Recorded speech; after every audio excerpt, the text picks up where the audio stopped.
It is time again for Microsoft Minutes. Today, we are going to explore dictation in Word 365. Have you ever had a hand cramp taking notes during a meeting and wish you could just record the speaker? Did you have an audio file that you needed? In Word 365, you can dictate speech into text. You can also transcribe a recording by uploading an audio file. In the transcription, it will separate the different speakers with timestamps.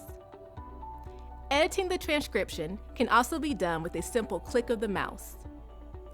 Once you have analyzed the transcript, you can add the entire transcription or individual parts to the Word 365 document. Using the dictation and transcription feature within Word 365 makes note-taking during a presentation easier for reviewing later.